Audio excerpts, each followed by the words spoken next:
Eu vou tentar trazer um pouquinho aqui, né, da visão do governo federal, né, um pouco da como é que a gente está enxergando toda a questão energética, toda a parte do potencial do hidrogênio, inclusive até como o secretário André comentou, dos minerais estratégicos, e, enfim, como é que a gente está, do ponto de vista de planejamento, trazendo aqui alguns elementos aqui para a tomada de decisão de todos os senhores, de todas as empresas, né?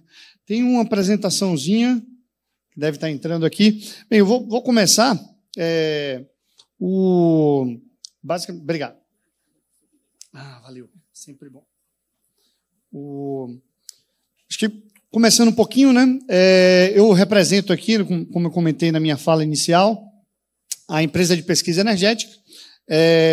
Basicamente, a gente é uma empresa que a gente está celebrando esse ano 20 anos, foi criado no governo Lula, em 2004, na linha de tentar trazer uma visão idônea, isenta, ali um pouco sobre todas as partes relacionadas à energia que a gente tem no país como um todo. Então, basicamente, a gente tenta desenvolver elementos, estudos, estatísticas, relatórios, para que a gente consiga, de certa forma, numa linha integrada, né, de política energética integrada, ter uma visão ali da parte de eletricidade, de gás natural, de petróleo, de nuclear, de hidrogênio, de descarbonização, dos aspectos socioambientais como um todo. Então, é uma empresa que vive disso, a gente respira disso, mais ou menos 300 e poucos funcionários. Infelizmente, tem poucos baianos lá, né? Atualmente eu e mais 2 só, mas a gente encoraja aí que as pessoas também façam concurso, especialmente o pessoal mais novo aqui que está na plateia. A gente encoraja, a gente está selecionando um concurso aí que foi feito há pouco tempo, mas em breve deve ter mais um. Como eu falei na fala de abertura, a primeira coisa que a gente tem que deixar bem claro aqui é que a gente não pode ter complexo de vira-lata no Brasil quando a gente está falando de energia como um todo. Então, nós somos referência mundial. É importante a gente, mais uma vez, com o sotaque baiano carregado, que eu já cheguei aqui ontem, então, referência mundial. Então, é importante, quando a gente pega, e a gente está falando de 50% da matriz energética renovável, nós somos o país a ser seguido. Quando a gente compara 15%, né, do resto, 13%, 14%, 15%. Quando a gente vem para a matriz elétrica, algo como 90%, às vezes passa um pouquinho, a depender se o ano hidrológico é bom ou ruim, enfim. Claro que todos esses números a gente não pode ficar parado, não é porque a gente chegou no topo que a gente tem que continuar e se manter no topo. E eu acho que é isso que a gente tenta fazer aqui do ponto de vista de política pública, seja do ponto de vista de energética, seja do ponto de vista das iniciativas do governo federal, do Congresso. A gente tem, até como a Fernanda comentou aqui, as 2 aprovações do PL do hidrogênio, bem como, recentemente, a aprovação do primeiro passo para o mercado de carbono no Brasil, que foi muito importante para que isso leve a outras tomadas de decisões. Então, isso, enfim, como eu comentei aqui primeiro, a gente está aqui na pole position, aqui, né? Nós somos aqui estamos aqui na frente aqui do G20, pegando essa semana como um tema muito importante. Quando a gente pega isso, temos que valorizar essas questões. É óbvio que tem um aspecto muito tradicional de propaganda, de governo, mas a gente tem que trazer isso aqui para os lares, porque a transição energética está aqui, está dentro da casa de cada um, está na educação do filho de cada um, enfim. E nós somos a referência e precisamos continuar nessa linha. Uma outra coisa que comentou, se não me engano, também foi o secretário André. A gente tem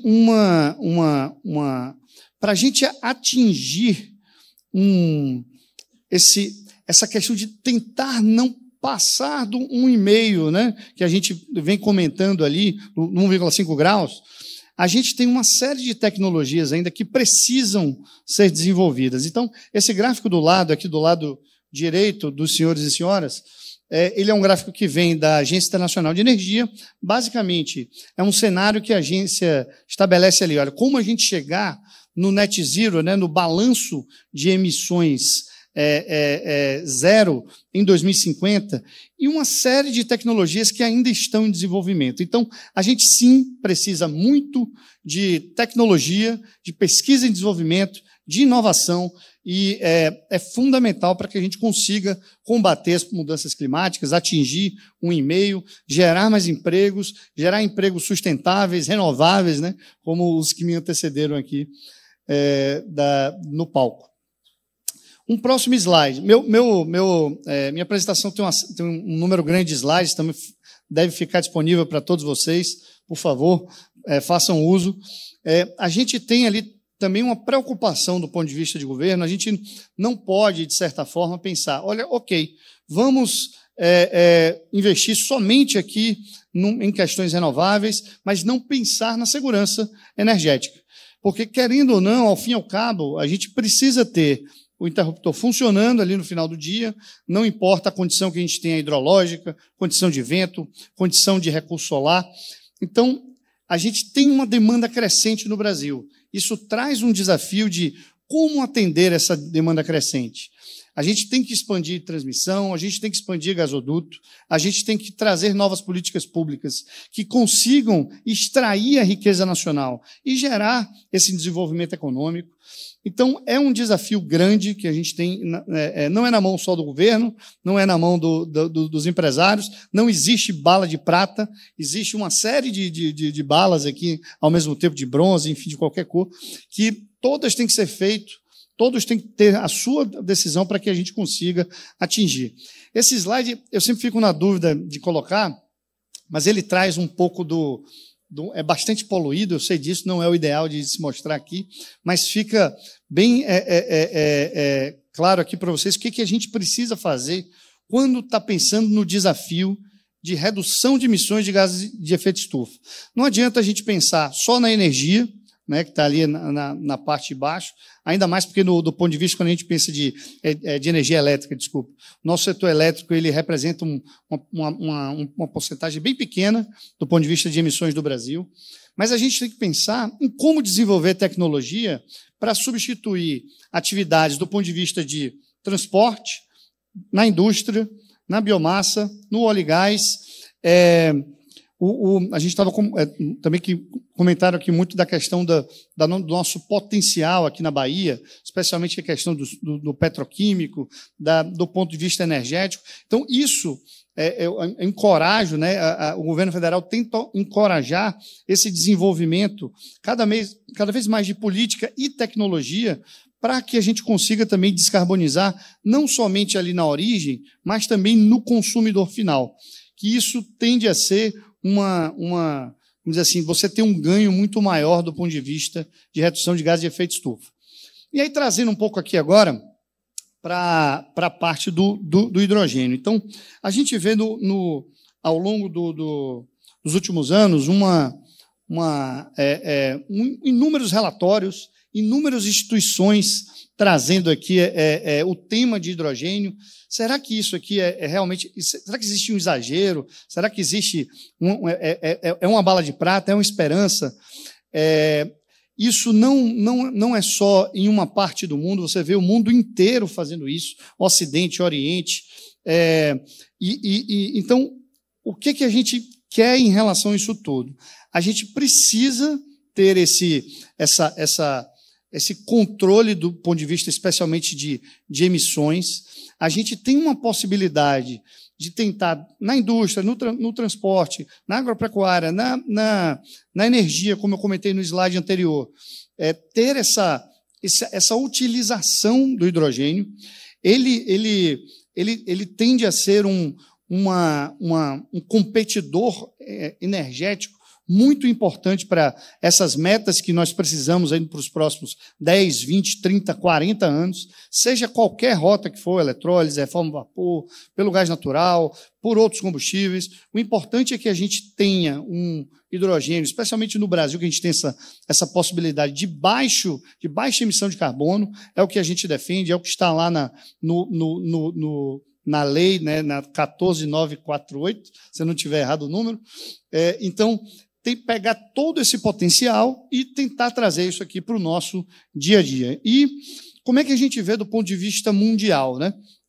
Esse relatório foi publicado há pouquíssimo tempo, se não me engano, 3, 4 semanas, da IEA, que é o Global Hydrogen Review. Todo ano a IEA publica esse relatório.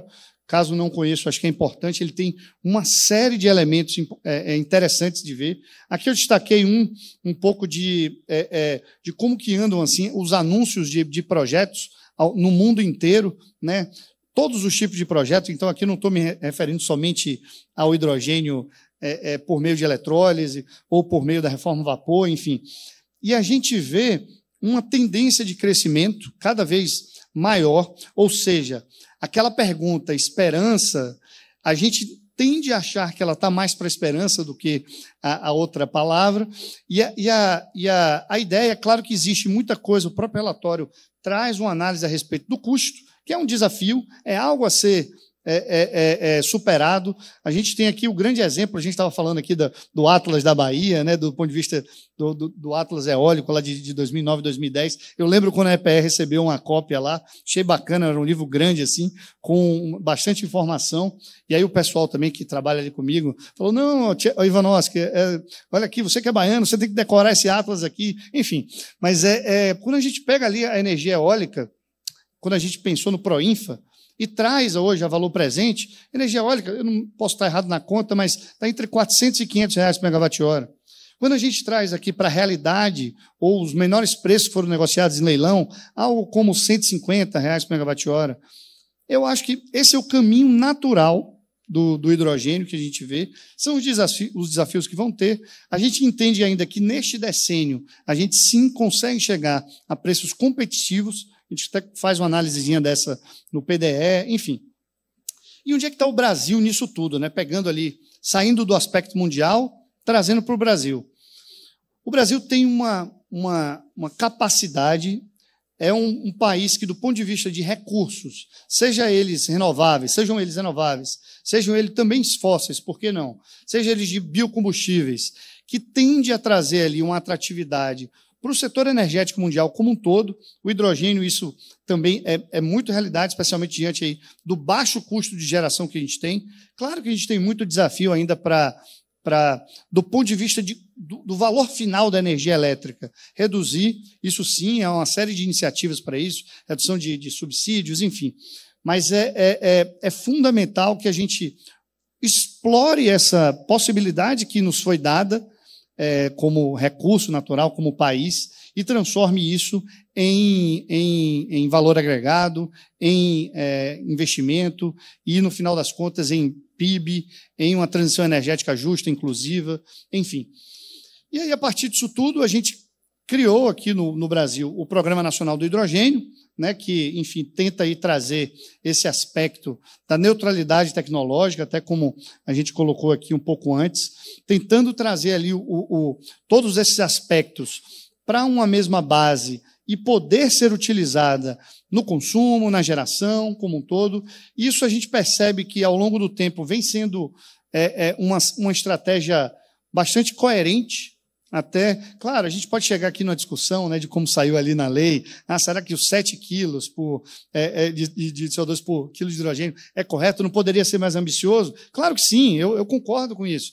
Mas eu acho que a gente tem que ter passos. E acho que o primeiro passo foi dado, e aí depois a gente vai partindo para outros passos, né? Aqui esse slide ele tenta trazer um pouquinho, dentro das prioridades do PNH2, né? Um pouco o ponto de vista aqui do governo federal, né? Como é que a gente está vendo? Olha, beleza, já temos um check ali do ponto de vista do marco legal regulatório, temos as leis, o decreto está sendo feito ali pelo Ministério da Fazenda, o Ministério de Minas e Energia, a EPE participa do COGES, dentro ali de todos os aspectos que devem ser considerados para regulamentar essa lei. Quando a gente vê do ponto de vista de investimento, tivemos a ANEEL anunciando o P&D estratégico com 80, 90 projetos, alguma coisa assim. Temos a questão do ProHub, que teve um volume enorme de de candidatos, o Ministério, se não me engano, até prorrogou por mais um tempinho aí para uma questão de análise. A gente tem todo o ponto de como financiar, é fundamental. Sem dinheiro a gente não cria tecnologia, a gente não cria inovação, a gente não cria emprego, PIB. Então, é fundamental ter parcerias, sejam com parcerias internacionais, aqui com o Climate Investing Fund, que a gente tem do Reino Unido, ou outras chamadas, enfim, queria falar nenhum nome não, mas o importante é ter esse rol de elementos possíveis para que os empreendedores consigam fazer os seus projetos. E aí, esse slide, a gente tenta trazer aqui um pouquinho do que eu comentei, né, do ProHub Brasil, que ele tem ali, né, tentar consolidar o Brasil, isso é uma das estratégias, um dos marcos que a gente colocou ali no PNH2. Então, tem ali um material crítico muito importante. Muito em breve a gente vai ter novidades dessa iniciativa, mas eu acho que é um ponto importante a ser destacado. Aqui já quase que vendendo um peixe aqui da EPE, mas também tentando trazer aqui os senhores e senhoras para contribuir, né, com essa iniciativa.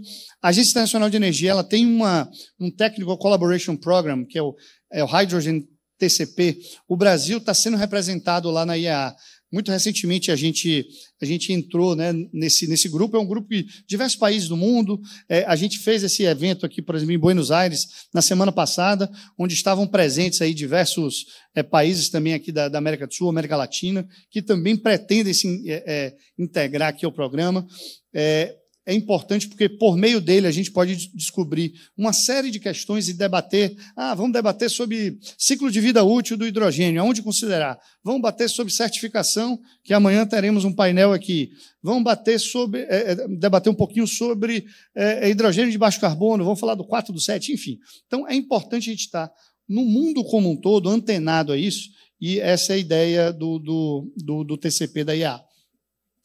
Para também não estourar muito tempo, a gente tem uma ferramenta que é muito bacana lá no site da EPE, que a gente consegue, dentro do ponto de vista das informações que tem públicas do Brasil, bem como de informações de projetos que são enviadas para a gente tenta colocar ali numa ferramenta GIS, né, que tenta trazer ali um pouquinho do aspecto, qual que é onde tem projeto no Brasil, qual é o tipo de projeto, qual é a capacidade. Enfim, a gente está tentando trazer uma redução de assimetria de informação. Existem outras ferramentas no mundo, até o próprio mapa lá, como eu comentei, da IEA. Então, a ideia é trazer uma visão brasileira, vamos dizer assim, para esses projetos, e enfim.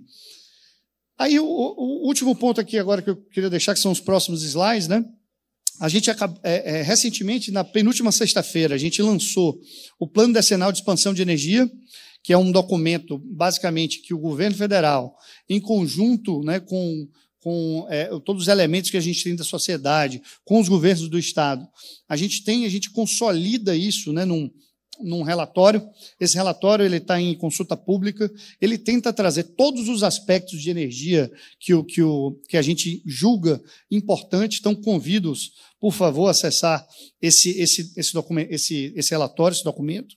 A ideia é tentar ali trazer uma visão integrada, como eu falei, desses energéticos. Então, todos eles tendem a estar contemplados ali.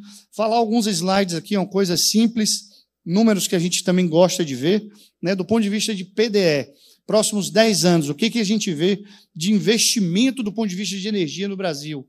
Algo como 3 bilhões de reais. Claro que a cadeia de petróleo e gás é uma cadeia intensa do ponto de vista econômico, então acaba sendo basicamente o maior detentor aqui de investimento do Brasil.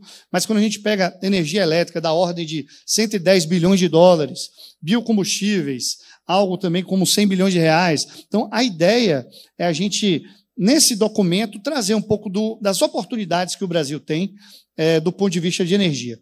E aí, quando a gente pensa, mas o Brasil, e aí como é que vocês estão vendo lá, Tiago, a questão da renovabilidade da matriz? Será que a gente vai melhorar, piorar? Eu já ouvi falar que a gente tem menos hidrelétrica, deve sair muito gás natural, a gente vai continuar renovável ou não? O que a gente interpreta ali de um ponto de vista indicativo? Isso aqui não é determinativo, não é que necessariamente vá acontecer, mas dados os elementos que a gente tem, custo, como é que está a parte tecnológica, como é que está o mercado no Brasil, a gente vê uma continuação de renovabilidade na matriz muito forte, sempre da ordem de 50%. Claro que isso pode ser um pouco mais, um pouco menos, mas essa é a ordem de grandeza. A gente vê uma diminuição do percentual, né, do petróleo e gás, saindo de 35% para 30%, mas muito importante ainda. Um aumento um pouco do gás natural, Lavazza, aí do ponto de vista que você falou, até levando em conta os benefícios que a gente tem do próprio combustível. O aumento das renováveis, saindo ali algo como 20 e tantos por cento para 40 e poucos por cento. Então, tem um incremento grande, muito em função aí da eólica, solar, da geração distribuída, enfim. Do ponto de vista aqui de alguns desafios que a gente traz aqui, primeiro para o setor elétrico, né, como um todo. A gente vê, com a entrada maciça, cada vez mais dessas renováveis, a gente cria essa curva de demanda líquida despachável, é um nomezinho meio técnico demais, mas isso aqui basicamente é quando a gente não tem a irradiação, não tem sol e não tem vento, a depender de uma análise estatística, enfim, a gente tem uma necessidade cada vez maior de fontes despacháveis, especialmente quando você não tem um recurso. Isso vai ser um desafio grande para atendimento ao sistema. A gente tem muita hidrelétrica que pode fazer isso, sim. A gente vai ter muita termoelétrica a gás natural, que sim, que tem essa capacidade de fazer isso com um nível de emissões e de particulados baixo. E tem uma série de tecnologias que estão sendo desenvolvidas, usinas reversíveis, as baterias, enfim, muita coisa saindo aí. Convido que os senhores darem uma olhadinha, né, no capítulo de geração.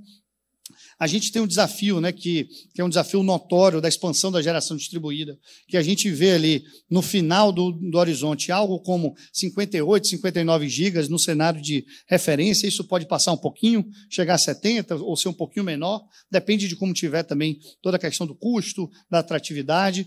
Isso também traz um rebatimento para essa necessidade. Como que a gente vê a matriz como um todo elétrica, né?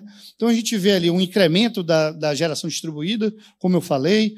A hidrelétrica ela perde essa importância do ponto de vista geral, porque, infelizmente, a gente não consegue criar novas hidrelétricas, especialmente com reservatório de grande porte, por uma série de dificuldades.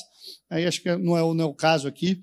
A gente vê um crescimento importante, como eu falei, da eólica e da fotovoltaica, e um crescimento natural ali de PCH, da nuclear, da biomassa, enfim.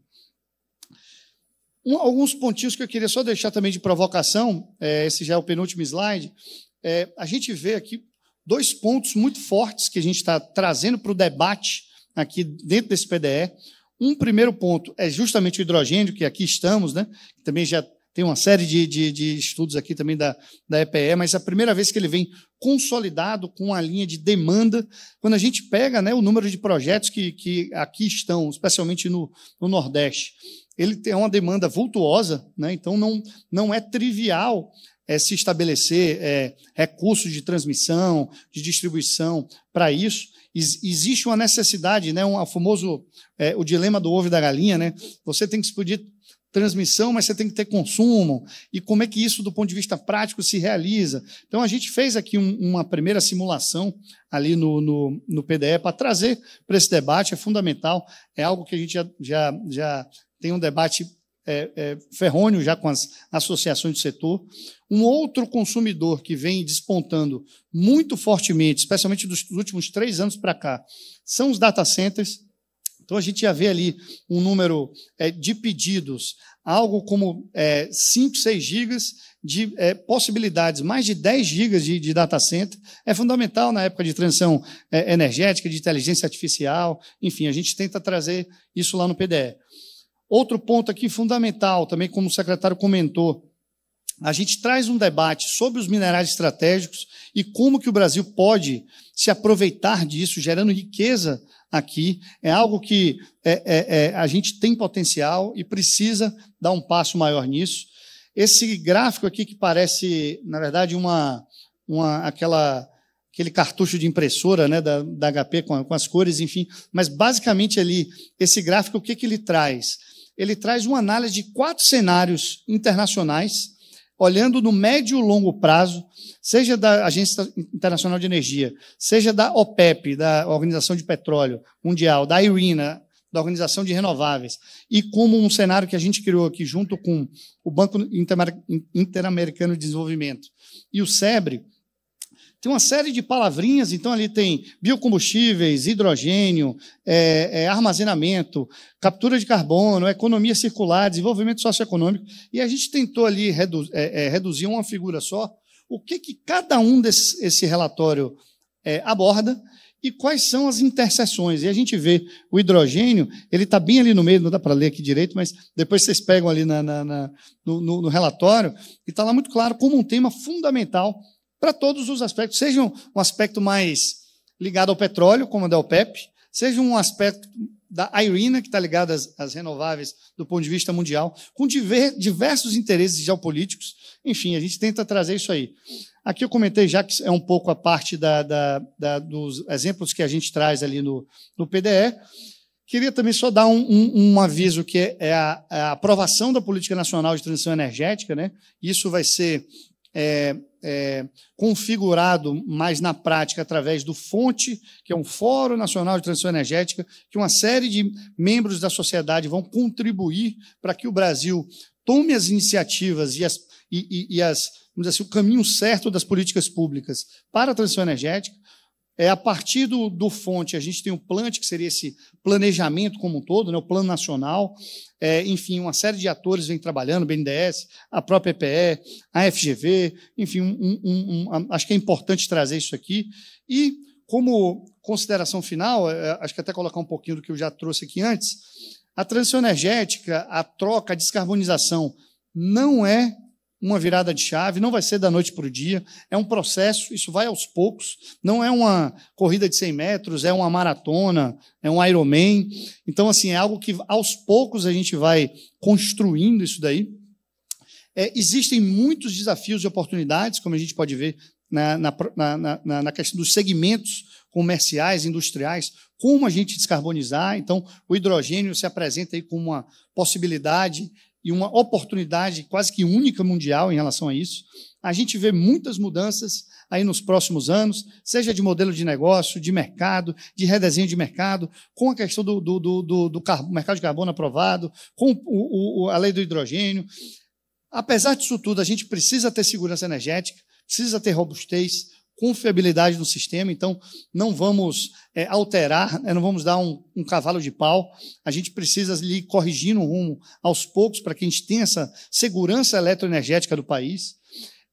Uma série de avanços que a gente vem tendo no hidrogênio no Brasil, e do ponto de vista de planejamento energético, acho que deixar a última mensagem, a gente está lá em constante adaptação, tendo ali o máximo possível dessa retroalimentação dos senhores e senhoras, e tentando ali, dentro do possível, trazer os melhores aspectos e os melhores elementos para as tomadas de decisão. Bem, é isso, pessoal. Peço desculpas que alonguei aqui uns 5 minutinhos. Os slides estão com vocês. E, mais uma vez, bom evento e obrigado pela atenção de todos.